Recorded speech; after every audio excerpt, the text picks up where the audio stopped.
Hi everyone, this is Lauren coming at you from the break zone with another Opus 6 reveal, going over the whole, this time is going to be three elements. Ta-da! Surprise! So we're going to go over water, light, and dark, all in one because, well, there's only four light and dark cards, so I thought I'd just put it all there at the end with everything else that we have. And hopefully go over all the aspects that might come up for constructed as well as for sealed, as sealed is a relevant format in terms of trying to qualify for the North American Championship, as you will be able to do so by playing sealed at Gen Con. So start off with Emmerich. It's a card that we spoiled over on the break zone when we're in Toronto at the Toronto Crystal Cup. 5 cost 9k, so that's on curve. Final Fantasy 14 category.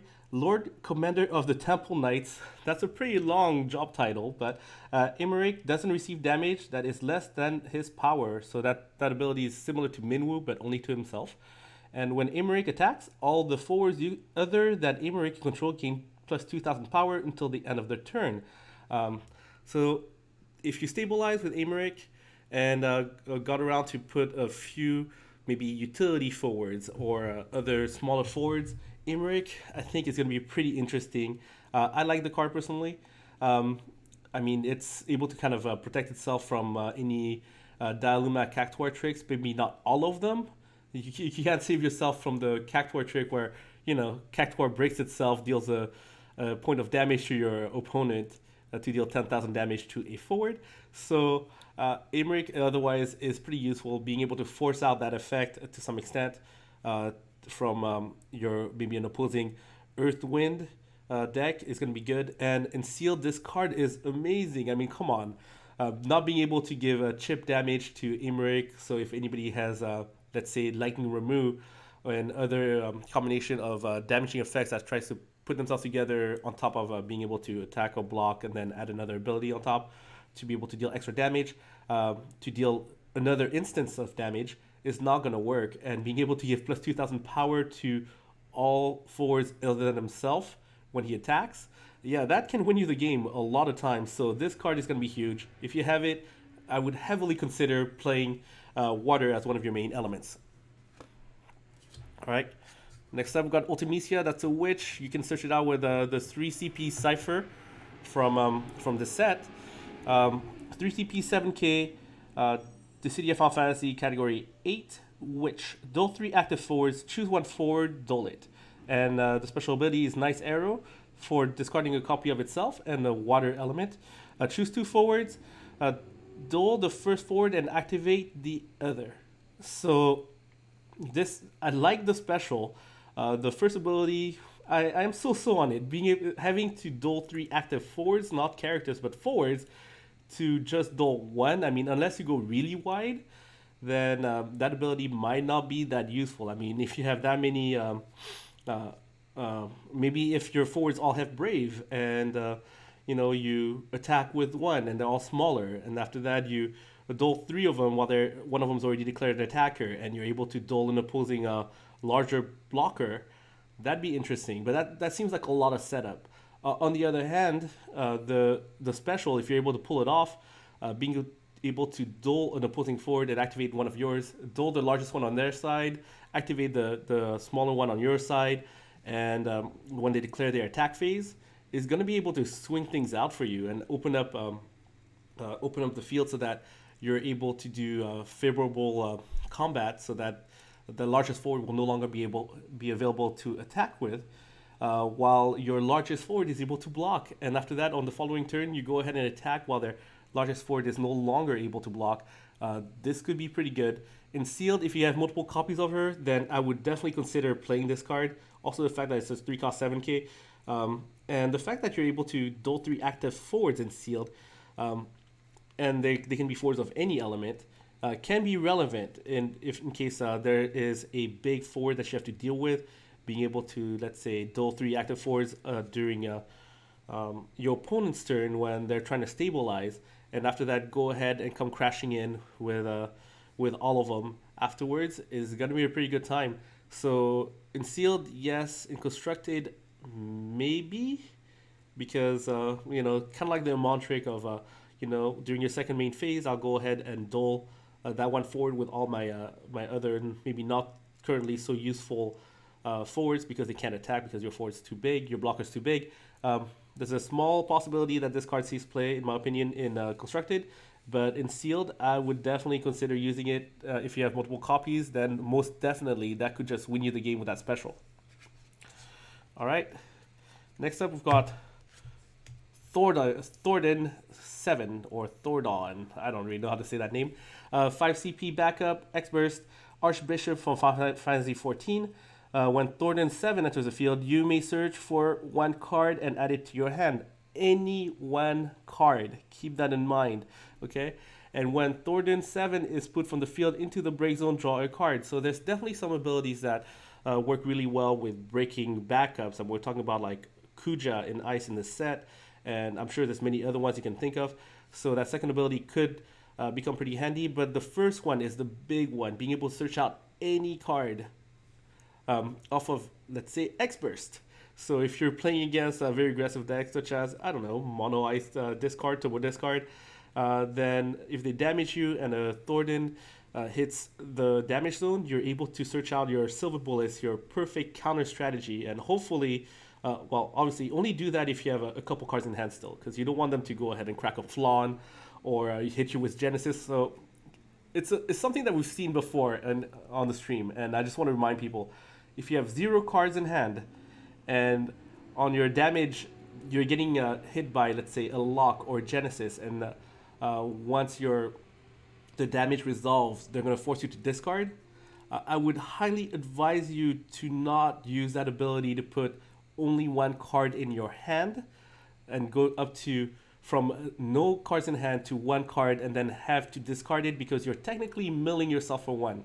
So unless, for example, you have Thordan and there's certain cards you don't want to see in the matchup, and you're getting hit by Genesis or Lock, I would advise you not to opt to not use the X-Burst, to not mill yourself for no reason, unless it was to thin out your deck. But other than those specific interactions, Thordan hitting the damage zone is going to be big. Being able to search out any one card is going to be huge. And if people put decks together based on Thordan, I wouldn't be too surprised. It is a little bit pricey though, but as I mentioned, with the flexibility of having this card be good against decks that don't let you set up, because it'll be able to search out a card that you really need, that's going to be big. And if it's a slower game when you're able to build out your backups, this card is still good. So this card is good in Constructed, it's good in Sealed, because in Sealed it's so hard to get the cards that you need so much. Yeah, it's a good card. All right, next up we've got Echo. So Echo, 3 CP backup, summoner from the city of Final Fantasy IX. If you have cast a summon this turn, the cost required to play Echo onto the field is reduced by 2, and it cannot become 0. And so this is pretty interesting. I thought of different interactions on how to use it. I mean, keep in mind it has to be cast. So if let me think. No, you don't have to worry about the expert stuff, because actually you could if you do Fusoya. I just wanted to remind people of the interactions. Playing a summon from damage as an expert does not count as casting it. So it counts as playing the card but not casting it. So you will not be able to get that reduction if you play, let's say, Wind Water Fusoya deck or Mono Water Fusoya deck. So don't count on using X-Burst to get a cost reduction of that. But if you want to get the reduction off of Echo, it's going to be, I guess you could say, a little bit tricky, because you'll have to have low cost summons and a couple of efficient, a couple of backups already before you play this one. So think about it this way, right? You want to have at least 2, well, depending if you're willing to discard cards to play the summons, and maybe not activate backups to do so. I mean, in this sense, you're just going around and spending a lot of putting in a lot of effort to set up a 2 cost reduction, which, you know, if you want to think about it that way, it seems to be a bit much to get the full value out of it, but it's a possibility. If you, for example, have a 2-drop Yuna and you have Famfred and your opponent is being very aggressive and you cast a Famfred for 2, and after that you're able to play Echo for 1 with the Yuna, so there's definitely interactions where this could be useful, and I do like her special, Jewel, discard a copy of herself and Dole to search 1 summon and add to your hand. I think that's good, but it is going to have its uses in terms of this card being able to get the cost reduction in order to play it out, because at a 3 cost, being able to have that ability to search out a summon is pretty good, but to get the full effect of it, I mean, I wouldn't always try so hard to get the full effect, but if you can get it, if you can set up your deck so that it can quite often pull it off, I think that's great, personally. But, I mean, if you have, let's say, Bismarck as one of your main summons in your deck, then Echo can come in at 1 cost. So you would discard a water card to play Bismarck during combat on your turn as you're attacking. And your second main phase, go ahead and dole 1 water backup to provide a CP and play out Echo. I think that's really cool. But you do have to kind of build your deck around it to get the full effect if you want to. And, you know, if you're able to search out more summons with Jewel, I think this card could be good in Constructed if you build your deck around it. In Sealed, well, in Sealed, I don't know if you're going to have that many... I don't think you're going to have that many summons to be able to trigger off her first ability. But her second ability, if you do have multiple copies of her, would be pretty useful. So I would consider her in Sealed, but don't make her too much of a priority. All right, next up we've got Invoker. So everybody's familiar with it in Constructed. It's already around. It's already available and legal to be used in Constructed. In Sealed, well, I think I've spoken about it in every other element, as this is a reprint. Pretty useful if it's your first backup and you don't have any other even costed option. You could go ahead and pitch 1 card to turn to play out Evoker as if it were a 2 CP backup with no other abilities. And if it is a backup that you draw later on when you already have water available from your other backups, a water backup that's able to dole for CP, then being able to curve out is going to be good. So if your main element is water, in Sealed, I would definitely consider using Evoker if you have it.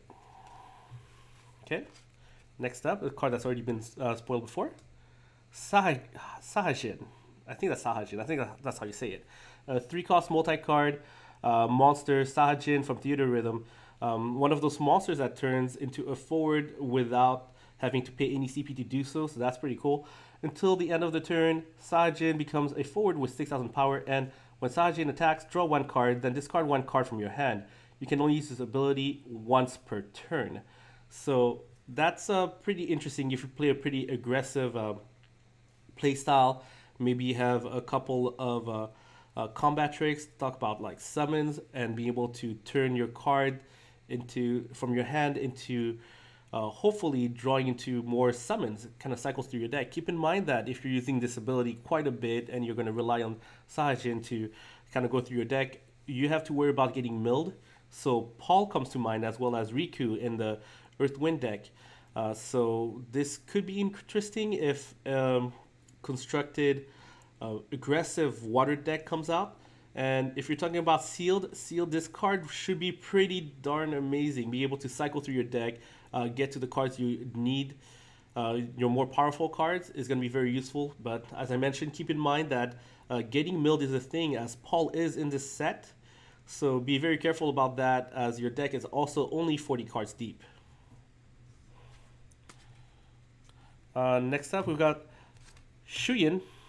So Xuan, 5,000 power, 5 CP, 7,000 power forward from Final Fantasy X. That's an illusion. When Xuan enters the field, choose 1 forward with a power inferior to Xuan's. You gain control of this forward until the end of their turn. So, as a baseline, if Xuan comes with no other power boost, he's only able to gain control of forwards of power 6,000 and below. Also, keep in mind that just because you gain control of a forward doesn't mean you can attack with it. because it was not under your control prior to your turn, and so they do not have haste. They cannot attack. So it's more to clear maybe a blocker. That could be useful at times if you're able to also use abilities to give your forwards a power boost, or have somehow, let's say, Waka for plus 1000 power as a backup. Opus 2 Legendary Cecil to give another 1000 power boost. Then you would now be able to gain control of forwards of power 8000 and below, because Xuan would be at 9000 at that point. So there's possibilities that this could be useful. In terms of sealed, being able to take away one of the smaller blockers that your opponent might be keeping around to get in your way could help you just get in for the game. So this card is good if you're being it's okay if you're being aggressive. I don't know how much it's going to be used in constructed. It seems hard to set up to be able to use effectively, but in terms of constructed, there's definitely times when your opponent might be putting in a small forward to kind of help block, and Xuan might be able to take that option away from them. But it comes at a pretty heavy cost at 5k, at 5 cost though.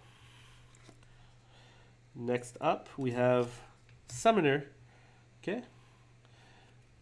2 cost, multi-card standard unit, Final Fantasy 14 backup. Dole, put Summoner into the break zone. Cast a summon from your hand. The cost required to cast it is reduced by 2. I like this card personally. In constructed and in sealed, being able to effectively get a 2 CP backup early on, and later on clear room for your more powerful backups, and get you could say get a refund on it. I think it's good if your deck is based around summon. As we saw, a lot of cards in water in this set are based around summons. There's a bit of a theme, and I really appreciate the amount of time and effort Square Enix and Hobby Japan have put into putting these really thematic sets together. This one feels like the strongest for sealed, and I really like it. And I like the fact that they're pushing the sealed format at Gen Con, being able to qualify for the North American Championship by playing sealed. I really like it. I really like this card, constructed and sealed. If you have this card, you're playing water, and you have a couple of summons, I would definitely advise you to use this card. Okay. Next up, we have Templar. 4 costs, multi-card, forward, standard unit, Final Fantasy Tactics Advance 2. Dole, choose a forward during this turn. The next damage dealt to it is reduced by 2000 instead. Well, it's on curve, so that's going to be good for sealed. For constructed, well, in standard unit decks, normally your standard units aren't that big. There's a couple that come to mind, like I think it's I forgot what the name of it was, but I remember the job class. I think it was Paladin from Opus 2 with amazing art. I think it was like Final Fantasy 14 or something like that. Either way, being able to reduce the damage taken by a forward by 2000 could help, but I don't know how much you want to really keep let's say a forward out in active, a forward active during your opponent's phase in constructed to be able to dole to reduce 2000 damage. Normally that the utility force that you want to use to kind of keep around for these things would be on the smaller end. If you want to use it this way, it is able to block a 9000 power forward. So maybe not Estinian, because Estinian would just straight break it if it was a blocker. But let's see, another 9000 power forward. Like for example, being able to block Kane, and after that you dole Templar, and Templar would still be available. That would be good. So it's constructed. There's definitely other ways you could go around dealing with problematic forwards, but in sealed, this card is gonna be good, like really good. So go ahead and use this card if it's in your sealed pool. I really look forward to seeing it in mine. Okay. Next up, we've got Scott. So Scott was referred by, Ricard referred to Scott being able to search it out. So Scott, 3 cost Prince from Final Fantasy 2. That's 4000 power forward. For each backup you control, Scott gains plus 1000 power. If you control a card named Hilda, which is in the set, let me see if I can bring it up for you. Okay. If you control a card named Hilda, Scott, and the card named Gordon you control gains Brave. So there are different different versions of Gordon. I believe there's one in Opus 1 and Opus 2. They're both princes, if I remember correctly. And well, the Hilda is right here as well. So there's definitely a theme. And being able to get plus 1,000 power from each backup, including Hilda, who is a backup, as you can see, is pretty interesting. Gives that bit of a 2-cost knight effect, if you think about it that way. And being able to get Brave can be nice, but if you're for each backup you control, so if, let's say, you're playing mono water and princes and knights or something like that, right? Or maybe not even mono water, but mainly water, where you actually have a reason to use the plus 1,000 power or water backup Waka. So Scott can get pretty big, I guess you could say. 9,000 power. Well, let's see. 5 backups, that's 9,000 power. And one of them being Waka would be a 10,000 power. So there's definitely ways to get around it to get him larger. And you could actually use it in decks that have water as the main element, and maybe splash, let's say, Water Lightning Knights. Maybe, let's say, what else was I thinking about? Princes. Yeah, because there's Princes and Knights with the whole Clady and Puget. So you would be able to use, and Ovilia in water. So there's Water Lightning Knights would be a thing, and could be a thing in Constructed. You could even use Ricard, which is in Lightning, but that's a bit of a stretch in my opinion. Being able to use Clady to reactivate, and maybe even Waka if most of the knights you're using are, let's say, Steiner and Steiner and Beatrix, for example, which are one of the main knights that people use. There's definitely reasons why you might be able to get Scott to be maybe 10k. You know, I mean, yeah. Hold on, let's think. Yes, 10k, by having 5 backups, one of them being Waka, for example. So let's say you have like a Waka, Ovilia, and a bunch of other forwards. Scott can get pretty big, pretty effective, pretty efficient. And if you're able to get Brave by playing out Hilda, then more power to you. In Sealed, it's not bad, because most of the time in Sealed, I do see myself with about 3, maybe 4 backups. I'd be very lucky to get up to 5 backups. So for the most part, unless you hit that that critical point where where you have 3 backups when you play Scott, he's actually under the curve. And even if you give him Brave, I don't know how I feel about a 3-cost 6k if you only have 2 backups. So it's really up to you whether or not you're using it in Sealed. But if you feel like you can get a lot of backups out early without getting punished for it too much, then Scott might just be an option.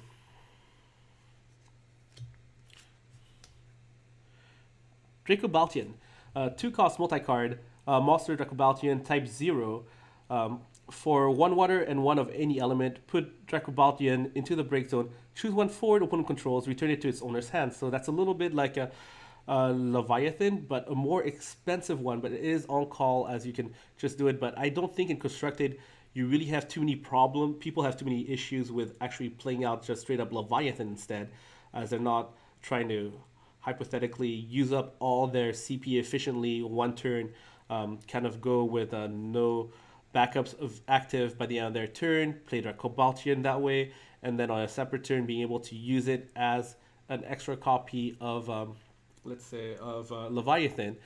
This card, definitely being a monster, having an action ability and action cost, is susceptible to, you know, Emperor, for example, which water at times, especially water monsters or any monsters deck that uses water as one of its main elements, has issues with to begin with. So it might not be that great in that sense. But if you talk about Sealed, being able to get a Leviathan effect is always good. So yeah, being able to put it out early when you're trying to play efficiently. This card is good in Sealed, maybe not so much in Constructed. Next up, we've got Siren. 1-cost X-Burst from Final Fantasy VIII. Choose 1 water forward. It gains plus 4,000 power until the end of the turn. Pretty straightforward. Pretty big deal. I think it's great. In Earth, there's a card named Golem that was a 1-cost that if you were blocking, if you targeted a blocking forward, it would gain plus 4,000 power. But if it was attacking or any other time, it would be only 2. It didn't have the element restriction that this one does. But if you're playing in constructed and you have a mono element deck, then a 4,000 power boost for 1 is a very good combat trick. And if you're playing in sealed, 4,000 power is a huge amount. So I do expect to see it every once in a while, depending on how aggressive decks are out there. That's water. And even on the defensive, it's really hard to fit this in constructed water deck. But in sealed, if you're playing water as your main element, yeah, you add this card.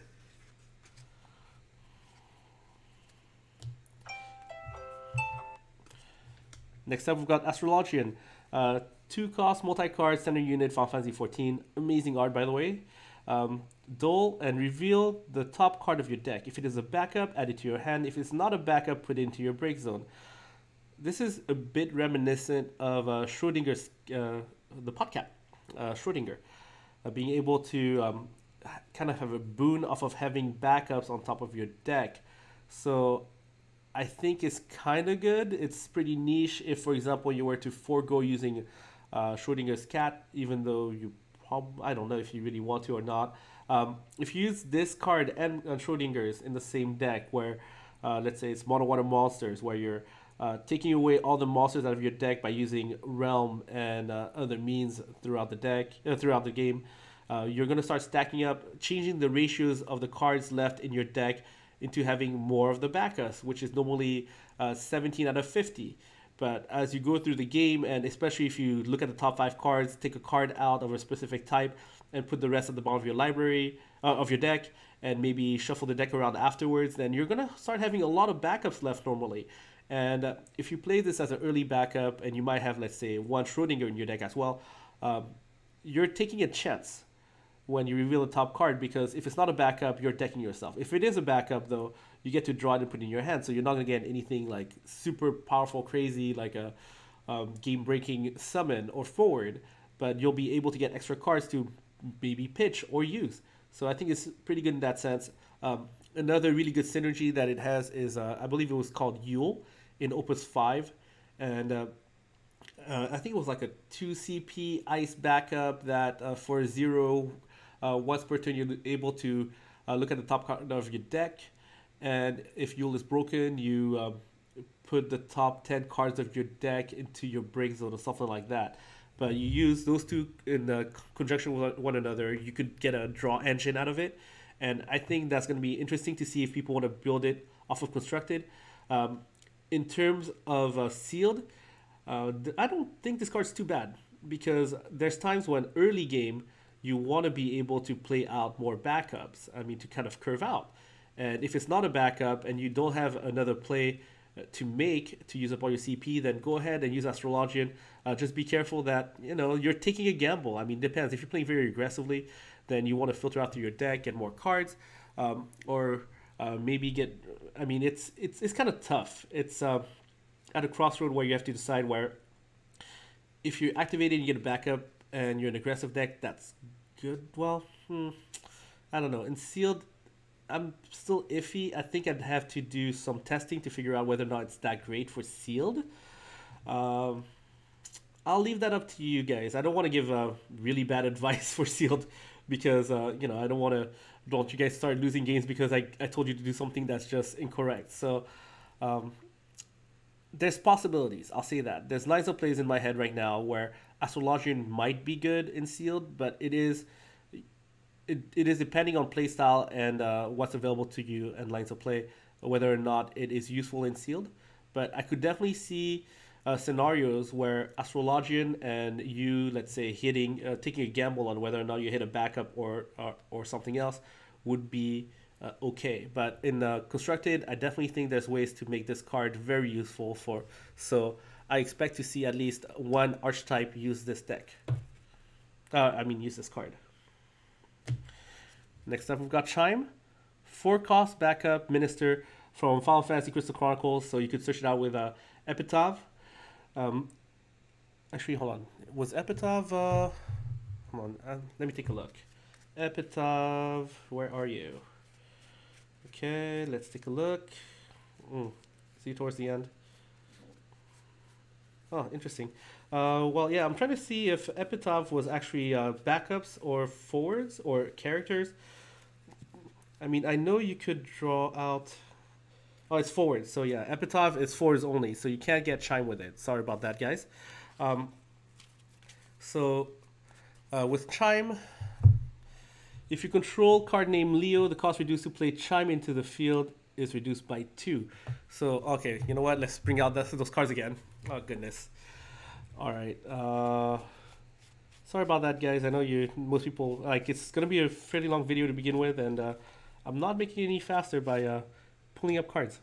So if you have Epitaph, searching out for Leo, early game, so let's say you have one backup, and you go ahead and dull it to play Epitaph drawing to Leo, play out the Leo the following turn, and after that use 2 CP to play out Chime. You'd have 3 backups on turn 3 and 1 forward. That is going to be, let's say, well, for each other character. So if that was your whole board, it would be a 5,000 power forward that allows all your backups to produce CP of any element. It seems like a very cheeky play, maybe a little bit greedy because you can disrupt it by just getting rid of Leo if you play too many elements. But hey, who knows? It's kind of like Archfiend Golbez. Sometimes it works, and sometimes when it works really well. So if you're able to pull that off to get the discount to use it in the most effective manner, that's great for you. It seems a little bit tough to set up at times, so I'll mention that. And when Chime enters the field, choose 1 forward opponent controls. You may return 1 forward you control to its owner's hand. If you do so, return the chosen forward to its owner's hand. So you would technically be able to kind of use Chime in combination with Leo to use Leo as a one-time use, like Opus 4 Leviathan, I think it was, the one that returns a forward to your opponent's hand as well as 1 to yours. I think it's a little bit too much work for me to really want to appreciate this card too much, especially constructed. That takes a lot of setup to have an effect that I don't care for too much. And in sealed, I don't know if you'll be able to use that effect too often. I mean, yeah, if you're playing Earth, Water, and you happen to have a Leo, which is, I believe, legendary actually. Yeah, it's a legendary, so there's a very small chance you're going to be able to do that in order to get that effect. I don't love this card. Even if you're able to play it for 2 cost. Yeah, it's tough. It's tough. I mean, normally I want to give a lot of praise to cards, but this one, I'm just not really seeing it. But if you're able to make this card more effective, efficient, let me know. I like being proven wrong, personally. And, especially in terms of cards, because to me what happens if I undervalue a card, it's actually more effective. That means that the amount of how much I like a set is based on what I see, what I know, and how I feel about the cards, and if they're strong or not. And if somebody were to show me that, well, this card's actually really strong, you just didn't think about it that way, that means that this set's even stronger than I expected, and it makes me appreciate the cards all the much more. Next up, we've got Paladin. That's 5 cost 8k, so that's a little bit expensive. It's a multi-card standard unit, Final Fantasy 14. If Paladin is dealt damage by a forward, reduce the damage by 4,000 instead. So, yeah, the Cactuar Dalaluma stuff, yeah, you're able to kind of get over it. Problem is, with Cactuar and Dalaluma, is that Cactuar can just go ahead and break itself to deal 10,000 damage. So you're not fully immune from that combination. So be very careful. But so in constructed, I don't think this card is going to see much play, even though it's a standard unit and you could try to sneak into standard unit decks and everything. In sealed, it's an 8,000 power forward. You're probably going to use it just because of that. And being able to reduce damage by 4,000 is actually very good. So being able to block, let's say, a 12,000 power forward with Paladin, and maybe not straight. So let's say 11,000 power forward. To use Paladin to block it, it would still survive. And if your opponent's attacking with a bunch of smaller forwards, for example, 1 at a time, yeah, well, for some reason, which they really shouldn't be doing unless they have a special combat trick, Paladin would be able to kind of stand there and take a couple blows. It's very thematic to a Paladin being able to, I guess you could say, tank a bunch of hits. So that's really nice, and I mean, I think it's going to see play. In Sealed, definitely. Constructed, maybe not so much. All right, here we go. We got another prince. Yay. Purge. Well, let me try to read it in French. Purge. So, 4 CP, X burst, 5,000 power forward. Prince from Final Fantasy 11. When Purge enters the field, you may search for one drop prince and add it to your hand. So we know a couple of princes. We got Gordon. We have Scott. Well, now we have Purge. So you could technically search out more copies of Purge when you play Purge. I don't know how I feel about it. I don't know how I feel about this card. I mean, sure, it's a hypothetical 2 cost 5k because you get a 2 CP refund, you could say, by searching out a drop prince card and putting it in your hand. But is it game breaking? I don't think so. So constructed or sealed, I'm just not seeing it. Go ahead and show put in the comments down below if you think of any interactions that I might have missed, and hopefully things work out. All right, next up, I already showed this card a little bit earlier. We've got Hilda. Well, a 6 CP backup. That's pretty big. She's a princess though, so that's cool if you want to rely on things that look for princesses. Final Fantasy 2 backup. When Hilda enters the field, draw 1 card for each forward you control. You may only draw up to 4 cards with this ability. So in Constructed, it feels like going with too many 4s on the field might not be that great. And is she... Okay, so if you have 2 4s in play, she's technically a 2 CP backup. So you're not getting a lot of value out of it. It only really comes in when she technically comes in for free, if you think about it that way. If you have 3 forwards out and you play Hilda, then that's great. So I could see that happen if you have 4 cards in hand or something like that, or like, you know, a bunch of backups as well.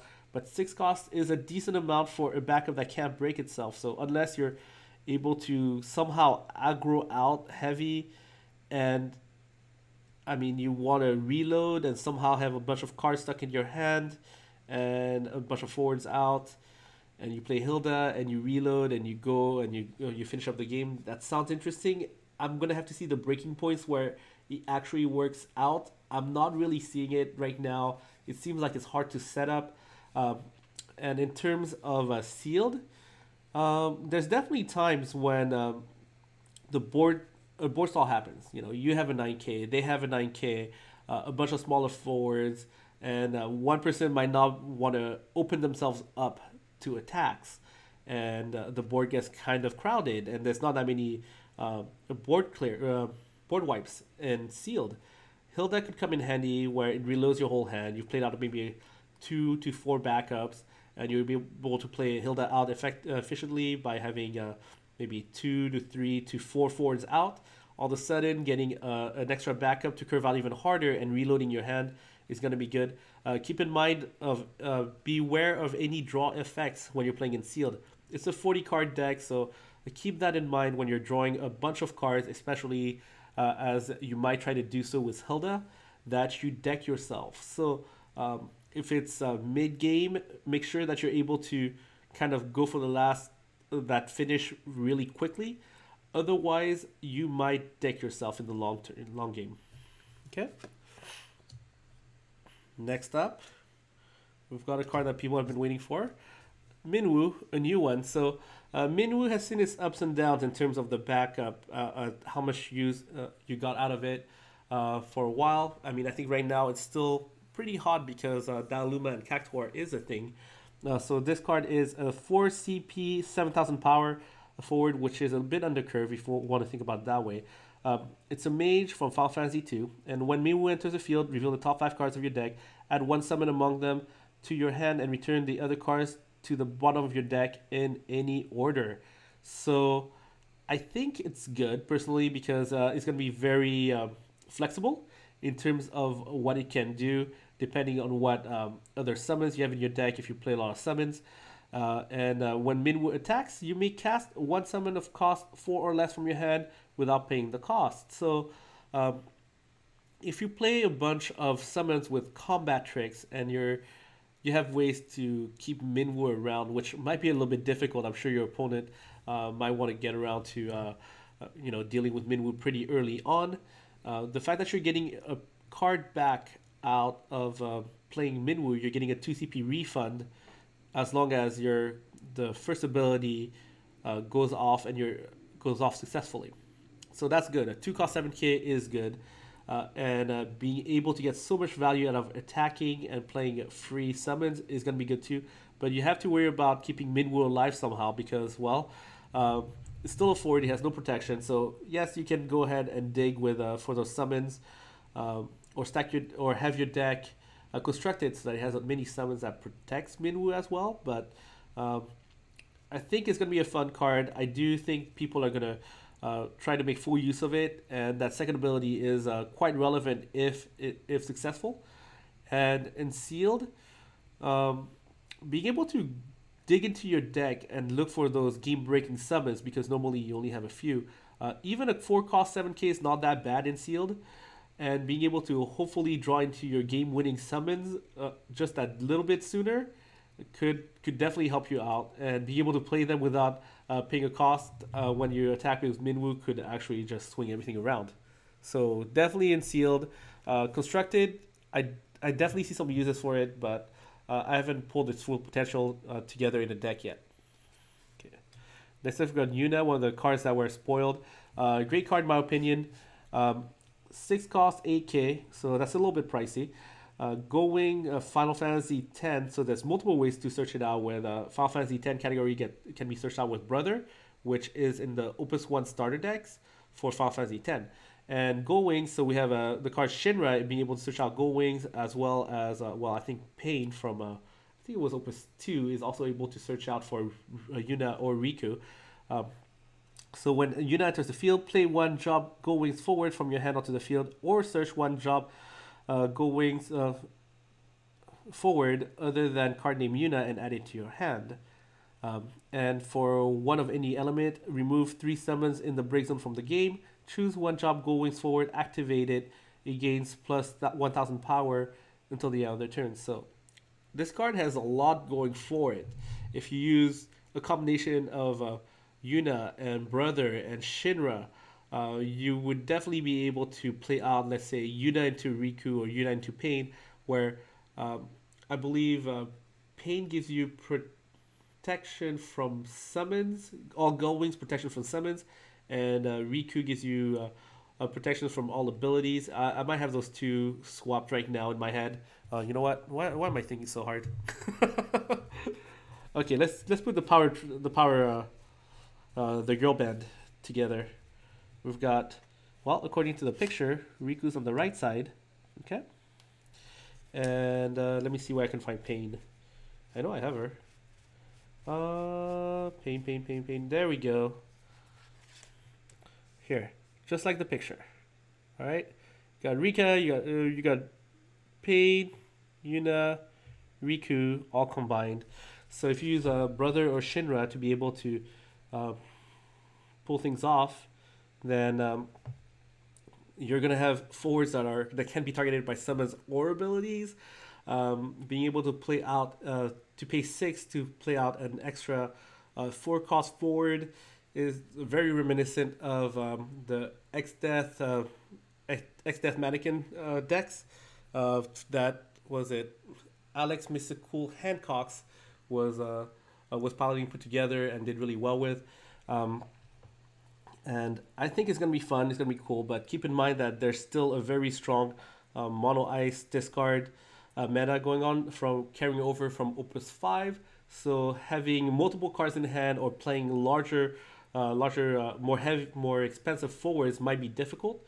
But if you're not facing that matchup, or you want to just have a good old time, whether it's title series or constructed, I think it's going to be fun. I like this card. The second ability is also relevant mid to late game, where let's say you're playing against Orphans and Orphan or Genesis, and you're going to have multiple summons in your break zone. Go ahead and pay 1 to activate one of your Go Wings.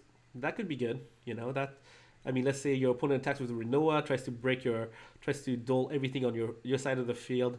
Being able to reactivate the Go Wing forward to kind of save you might really help you out. So I think it's gonna be fun. I do like the fact that Yuna is getting the band back together. If you think about it that way, being able to either bring out a forward from your hand or going from your hand to play out for free, or being able to search another one out, I think is very cool. I really love the amount of effort and energy and thought that the Hobby Japan team and Square Enix have put into putting so much flavor into these cards. I mean, you gotta have a good time with these decks, right? With these cards, I'm putting the band back together, guys. It's gonna be awesome. So, all right, Yuna, fun time. She's a legendary. I like it. I like her. All right, next up we've got Leviathan. 3-drop summon, the only Leviathan that is not an X-Burst. Amazing art though. I think this card was spoiled by Josepher a little while back. Mobius 7. Select one of the 3 following actions. Choose one forward, return it to its owner's hand. Choose one action ability, cancel its effect. And during this turn, the forwards you control don't receive any damage from summons. So, well, you can only pick one of the 3s. This is modular, so that's kind of nice, but it's not X-Burst, and most of the time people would go with the Opus 1 Leviathan. That's X-Burst, 3 cost, and return a forward to its owner's hand. This one kind of loses the X-Burst to have the flexibility of being able to, for example, cancel an action ability, like, for example, I don't know, Devout. That comes to mind. Or also, during this turn, the forwards you control don't receive any damage from summons. That seems a little bit niche, in my opinion, because there's not too many summons that... well, there's definitely a lot of summons that deal damage, but to have it so that all your forwards don't receive damage from summons means that it's maybe like a 2-drop Phoenix that's able to deal damage to a lot of, let's say, forwards on your side of the field at the same time. That feels a little bit, I guess you could say, maybe niche, maybe not quite so, but yeah, I think it's fun. I think it's a good card personally. If you're the type of player that doesn't really worry too much about relying on X-Burst and wants to outplay your opponents more, instead, I think this card has a lot of potential. I like it quite a bit. I won't say it's a must add in Constructed, but I do think that people should consider it. I haven't checked, put together enough decks in Opus 6 quite yet, since it's still pre-release weekend. So there's a chance that it's a very good card, and I think it's quite good. And in Sealed, yeah, this card's amazing. Oh yeah, whoops, I forgot to talk about it. Yuna in Sealed, 6 cost 8k. If you play Wind Water, then yeah, you could get a lot of value out of it, but you're probably not going to hold out for it too much. But yeah, being able to play out Yuna and get another going forward, that could be very good for you. So yes, play this card if you have other going forwards in your deck and you're playing Wind Water in Sealed. Okay, sorry about that. I got so hyped about everything else about the card that I completely forgot to say it. So anyways, yeah, in Sealed, Leviathan, amazing. Use it in Sealed.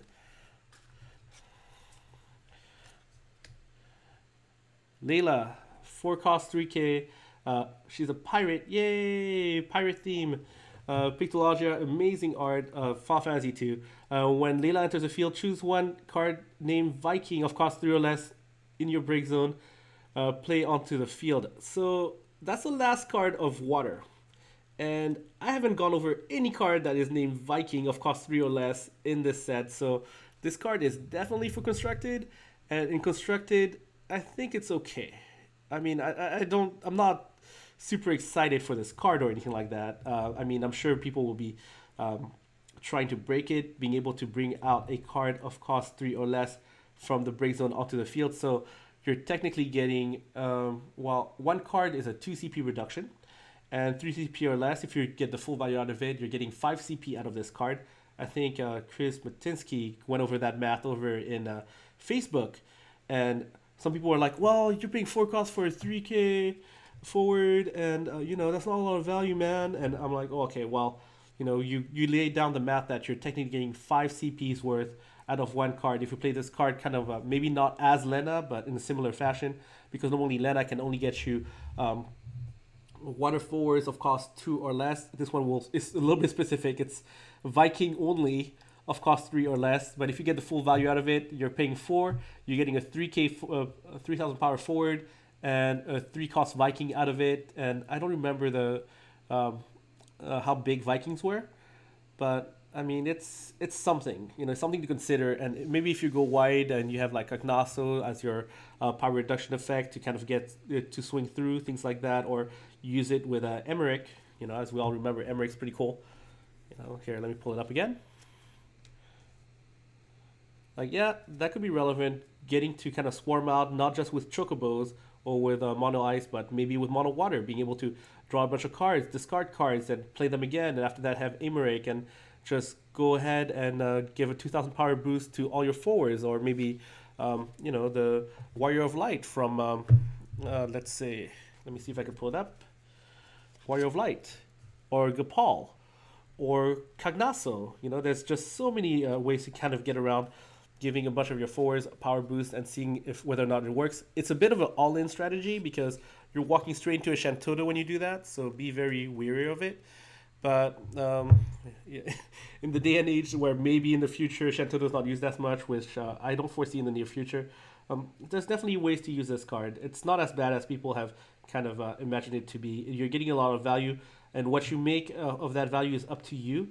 But if, for example, you use Opus 3 Cognasso with a bunch of your water, and you have a bunch of water characters on the field, then yeah, all of a sudden your forwards are very efficient, very effective at getting through your opponents or breaking them. So there's possibilities. This is not as bad as people are trying to say that it is. Okay, next up we're going to go over, well, water's over. Welcome to the light. Okay, only copy I have is foil. Hopefully you enjoy how foily and shiny it is. I think it's freaking amazing. A 6 cost, Ritzvelger. I think the H is silent. Ritzvelger, okay? 9,000 power forward. The first brood, Final Fantasy 14. Amazing art. I mean, come on, man. Like, this is just jaw-dropping, okay? When Ritzvelger enters the field, select one of the 3 following actions. Skip your opponent's attack phase. In the next turn, remove the top 5 cards of your deck from the game. Choose one character in your break zone, add it to your hand, and remove all the cards in your opponent's break zone from the game. I think this card is pretty good. I won't say it's game-breaking or anything like that, but being able to technically get a 2 CP reduction, cost reduction off of this playing this forward, because you could return a character, not just a forward, a character, meaning backups, monsters, and forwards from your break zone to your hand, can be very useful in the mid game where maybe there's one card that's very efficient, very effective in your deck against your opponent, and they spend a lot of resources taking it out. Let's say Emperor from Opus 2, or Dalaluma, or Guy, or Wall. There's just so many that come to mind. Where your opponent might pay a lot to try to get rid of it because it is something that just straight counters their deck, or maybe even an Ishtola or something like that. Being able to get it back and give your opponents nightmares again, that can be very relevant in my opinion. Skipping your opponent's attack phase. Well, I'm kind of iffy on that. I guess there's definitely ways you can go about making it work. But I mean, I'm not too worried about the top 5 cards, but I'm trying to think about times when I really want my opponent to skip their attack phase. I mean, even if it's a race. So if it's a race, I don't know. That's tough. I'll have to see. And remove all the cards in your opponent's break zone from the game. That can be relevant. There's definitely a lot of getting cards back from the grave, from the break zone nowadays. I mean, we're talking about, let's see, a Miner, Devout, Scholar. I mean, there's just definitely cards that give problems to players because it makes decks more, I guess you could say, reliable and relevant, or even like 7 cost Tama. So being able to remove all the cards in your opponent's break zone from the game can be a relevant ability. So I think this card's pretty good. I don't think it's a must. You need to put it in to every deck. But if you have room and you don't have a light or dark card yet, it wouldn't be bad as a one-off to get a character back to your hand from your break zone. And if any, let's say Miner becomes a bigger problem, or Devout and Scholar, then go ahead and use this card to kind of mess with their plans maybe and counter them. So I think it's a pretty good card. But how much you want to use it really depends on whether or not you have a light or dark spot available in your deck, and the remove all cards from the ability to remove all the cards in your opponent's break zone from the game will really depend on how the meta shapes up. Next up, we've got Materia, who is a goddess backup from the City of Final Fantasy. That outfit is certainly interesting. It's like she's wearing a clock. But anyways, Materia can be played onto the field even if you control other light characters. If you play two or more light characters, you can play two or more light characters onto the field. When Materia enters the field, you may search for one light forward and add it to your hand. So that's pretty interesting because normally, if you have, let's say, Light Zidane and you want to play a Light Warrior of Light, you don't have the ability to do so. Or if you were to draw normally, let's say your Warrior of Light or your Light Zidane and your Cosmos, well, no, Cosmos doesn't work. Cosmos would have, yeah, actually, if you play your Light Zidane and then you draw into your Cosmos, then you wouldn't be able to play out your Cosmos because you already have a light character. But if you played the other way around, when it's Cosmos first and Zidane, Light Zidane, then it would be fine. On the other hand, Materia has the flexibility to be played before or after as your first or second light character, so that's pretty cool.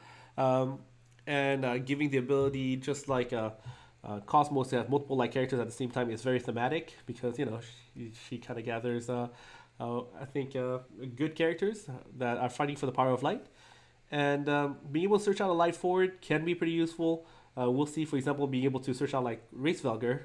So if you're able to get both cards in your sealed pool, yeah, it's definitely something to consider. You know, just combine. That's obvious interaction if you think about it that way.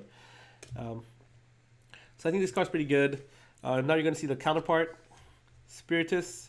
Oh wait, so yeah, in sealed discards, well, only if you have both this and the Race Velger should you really consider playing this card. Otherwise, like, it doesn't have many uses. Same thing with Spiritus. Only use this card in sealed if you have this card as well as Nidhogg in combination with one another, because otherwise, I don't know where you're playing a 4-cost backup that searches for nothing and allows you to play other dark characters that you don't have. So don't play it in sealed unless you have the forward that goes with it, okay?